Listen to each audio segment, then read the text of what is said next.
আপনার মাকে খুশি রেখেছেন, বসকে খুশি রেখেছেন, নেতাকে খুশি রেখেছেন, বউকে খুশি রেখেছেন, বান্ধবী বন্ধুকে খুশি রেখেছেন, একটু অন্যায় হলেই রেগে যায়, তাই না?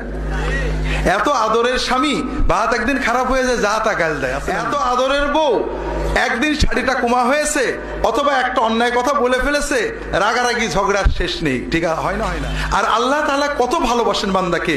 আল্লাহ রাসূল সাল্লাল্লাহু আলাইহি ওয়াসাল্লাম বলছেন, ইন্নাল্লাহা ইয়াবসুতু ইয়াদাহু বিল-লাইলি লিয়াতুবা মুসিউন নাহার ওয়া ইয়াবসুতু ইয়াদাহু বিন-নাহার লিয়াতুবা মুসিউল লাইল।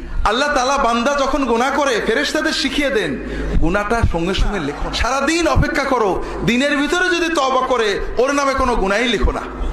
আল্লাহ তাআলা রাত্রি বেলায় হাত বাড়িয়ে দেন যে বান্দা দিনের বেলায় গুনাহ করেছো, এখন গভীর রাত, কাউকে লাগবে না, তুমি তওবা করো।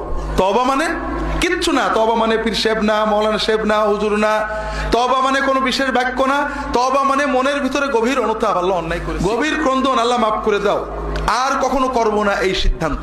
আল্লাহ বলেন, বান্দা আমি এই হাতটা বাড়িয়ে রেখেছি, রাতের গভীরে একাকী, কেউ জানবে না, তুমি একটু মনের সিদ্ধান্ত নাও, আমার কাছে ক্ষমা চাও, তোমার সব গুনাহ ক্ষমা করে দেওয়া।